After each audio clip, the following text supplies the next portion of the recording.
Bro కొన్ని movies ఉంటాయి, but ఒక టైంలో అవి రిలీజ్ అయ్యి ఆ రిలీజ్ డేట్ వల్ల ఉండొచ్చు, లేదంటే వేరే మూవీస్ వల్ల ఉండొచ్చు, అంత రికగ్నైజేషన్ రాదనమాట. అలా అని చెప్పి కొంచెం జనాలు కూడా మైండ్ సెట్ థింక్ సరిగ్గా లేకపోవడం వల్ల కూడా మూవీస్ ఫ్లాప్ అవుతూ వస్తాయి. లైక్ ఆరెంజ్ సినిమా కానీ, పంజా సినిమా, ఎన్టీఆర్ కెరియర్లో ఓషర్విల్లి సినిమా కానీ, ఈ టైప్ ఆఫ్ మూవీస్ అనమాట. అయితే ఇప్పుడు మన మెయిన్ టాపిక్ వచ్చి పంజా మూవీ. పంజా మూవీ ఫెయిల్ అవ్వడానికి మీకు తెలిసిన రీజన్స్ ఏంటి? పంజా మూవీ ఫెయిల్ అవ్వడానికంటే అది రిలీజ్ అయిన టైము రాంగ్ అనుకోవచ్చండి.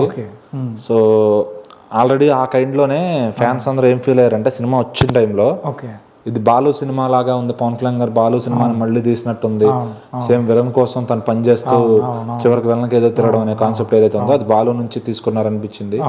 అయితే డైరెక్టర్ విష్ణువర్ధన్ గారు డైరెక్షన్ లో ఫెయిల్ అవ్వలేదు, ఎందుకంటే ఆయన ది బెస్ట్ ఇచ్చారని చెప్పొచ్చు పంజా సినిమా కోసం ఎఫర్ట్ పెట్టి. అలాగే ఆయన తర్వాత తీసిన ఆరంభం సినిమా మీరు చూడొచ్చు, తెలుగులో కూడా ఉంది, అది రానా గారు అజిత్ గారు యాక్ట్ చేసింది. సో బేసికల్ ఆయన స్టైల్ ఆఫ్ వర్కింగ్ ఏంటంటే హీరో నుంచి ఒక కొత్త అపీల్, అంటే కొత్త లుక్ లోకి తీసుకురావడం, కొత్తగా ప్రజెంట్ చేయడం ఆయన డైరెక్షన్ లో మనం చూడొచ్చు. ఆయన ఒక యూనిక్ డైరెక్టర్ అని చెప్పొచ్చు. ఆయన సినిమా డిఫరెంట్ మేకింగ్ అని చెప్పొచ్చు. సో మరి అందులో పంజా సినిమా ఎందుకు ఎక్కలేదు అంటే ఆ టైంలో ఫుల్ ఆఫ్ గ్యాంగ్స్టర్ ఎక్స్పెక్ట్ చేశారు సినిమా. అదే అది ఫస్ట్ హాఫ్ లో అయిపోతుంది గ్యాంగ్స్టర్ స్టోరీ అంతా. సో మళ్ళీ సెకండ్ హాఫ్ లో విలేజ్ కి వెళ్ళిపోయి అదేదో వేరే సైడ్ ట్రాక్ వెళ్ళిపోద్ది అన్నమాట కదా. బట్ ఓవరాల్ గా డైరెక్టర్ చెప్పాలనుకుంది అదే, ఒక ప్రశాంతమైన జీవితంలోకి వెళ్ళాలనుకుంటాడు హీరో, బట్ అనుకోని పరిస్థితుల్లో తనకి హెల్ప్ చేస్తూ అక్కడ ఉండిపోతాడు, మాఫియాలో ఇరుక్కుపోతాడు. సో మరి ఇప్పుడు అది వదిలించుకోలేడు, అందులోనూ తన పీకల్లాగా తెచ్చేసుకుంటాడు టెన్షన్ ఎవరైతే విరోధం ఉంటుందో బాయ్తో. సో మరి అది పంజాబ్ సినిమా ఏంటంటే దాన్ని మనం కూల్గా కూర్చొని చూస్తే డైరెక్టర్ చెప్పింది ఏంటి అనేది అర్థమవుతుంది అన్నమాట. ఆవేశంలో చూసిన ఫ్యాన్స్ గా సినిమా ఎక్కలేదు. సో ఇప్పుడు చూసుకుంటే కనుక టెర్రిఫిక్ అనిపిస్తుంది సినిమా, ఎందుకంటే దాని బీజిఎం వర్క్ ఎక్కడ ఫెయిల్ అయ్యింది మళ్ళీ చూస్తే ఫ్యాన్స్ అందరికి అప్పుడు రియలైజ్ అయ్యారు. సో అట్లా చాలా సినిమాలకు రియలైజ్ అయ్యారు అనమాట. ఆరెంజ్ కానీ, మహేష్ బాబు గారి సినిమాలు కానీ, ఇప్పుడు నేను ఒకటే సినిమా కూడా మంచి ఎన్టీఆర్ గారి ఓసరవెల్లి అడుగుతారు. ఇంకా అట్లా చాలా సినిమాలు పాతవి ఇప్పుడు రీ రిలీజ్ కి చాలా ఇష్టపడుతున్నారు జనాలు, బాగున్నా మళ్ళీ చూస్తున్నారు, సినిమాలను అడుగుతున్నారు. మన పంజా సినిమా ఫస్ట్ హాఫ్ లో మనం ఆ టోన్ చూసామనుకోండి, ఒక హాలీవుడ్ టైప్ ఆఫ్ టోన్ కానీ, ఆ background score, elevations of Pawan Kalyan గారికి ఎలివేషన్స్ కానీ చాలా సెటిల్డ్గా కంపోజ్గా ఉండే క్యారెక్టర్ అనమాట. అంటే ఆ టైంలోనే ఆ టైపు, బట్ ఎందుకో జనాలు అంతా ఎక్కలేకపోయింది. కానీ ఆ బ్యాక్గ్రౌండ్ స్కోర్ అయితే అసలు ఇప్పటికీ మన మైండ్ లో యువన్ శంకర్ రాజా గారు చాలా బాగా ఇచ్చారు అనమాట. ఆయన్ని మన తెలుగు వాళ్ళు ఒక టైంలో వాడుకోవాలి, వాళ్ళ ఏంటంటే ఇళయరాజా గారు అబ్బాయి. సో అతన్ని మనం చాలా తక్కువ వాడుకున్నారు మన తెలుగు వాళ్ళు చెప్పాలంటే. చాలా మంది హీరోలు స్కోప్ ఇవ్వాలి ఆయనకి, మరి ఆయన్ని వాడుకుంటే ది బెస్ట్ అయితే ఇచ్చాడు కదా. ఆల్రెడీ గోవిందుడు అందరు వాడికి వర్క్ చేశారు తెలుగులో, విశాల్ గారి మూవీస్ చాలా చేస్తారు ఆయన రెగ్యులర్ గా. అయితే మన తెలుగులో చెప్పుకోదగ్గ లేవన్నమాట. ఆవారా సినిమా చూసాం మనం, బెస్ట్ మ్యూజిక్ కార్తీక్ గారితో పనిచేసి బెస్ట్. బేసిక్గా ఆవారా సినిమా కొన్ని సినిమాస్ ఉంటాయి, సాంగ్స్ పెద్ద హిట్ అయిన తర్వాత మూవీ ఆటోమేటిక్ హిట్. ముందు మనం డబ్బింగ్ సాంగ్స్ మన్మదా గానీ, వల్లభా గానీ, సింబు గారితో పనిచేశారు ఆయన, విశాల్ గారి సాంగ్స్ కానీ చాలా హిట్స్ ఉన్నాయి అనమాట. సో బెస్ట్ వర్క్ ఉన్నప్పుడు ఆయన మన వాళ్ళు వాడుకోలేదు తెలుగు వాళ్ళని చెప్పొచ్చు. హరీష్ జయరాజ్ గారిని ఒక సెక్టర్ ఆఫ్ డైరెక్టర్స్ వాడుకున్నారు, బట్ అట్లా యువన్ శంకర్ రాజా గారిని ఎక్కువ వాడుకోలేదు అనిపించింది.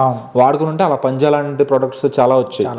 అవును, మేబీ అది ఎక్కడ వాళ్ళ మిస్ కమ్యూనికేషన్ వల్ల తీసుకో.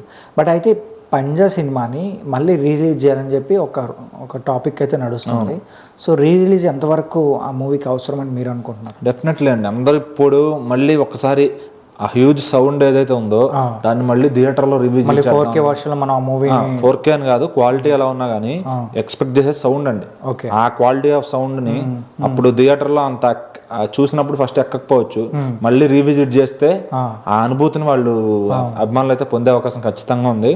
సో ఈజీగా రిపీట్ ఆడియన్స్ చాలా మంది ఉన్నారు పంజాకి, ఓన్లీ పీకే ఫ్యాన్సే కాకుండా న్యూట్రల్ ఆడియన్స్ కూడా చాలా మంది ఉన్నారు పంజా చూడడానికి. ఎందుకంటే టీవీస్ లో కానీ లేదంటే వీళ్ళు ఓటీటీస్ లో, సో వాళ్ళు వాళ్ళు ఈ మధ్యలో చేయొచ్చు, లేదంటే నెక్స్ట్ బర్త్డే ప్లాన్ చేసిన బట్ హ్యూజ్ లో రికవరీ అయితే ఉంటుంది అనమాట. అంటే పక్కన ఏ సినిమాలు లేకుండా సోలోగా రిలీజ్ చేసుకుంటే డెఫినెట్లీ మన గబ్బర్ సింగ్ కూడా చాలా వర్త్ వచ్చింది.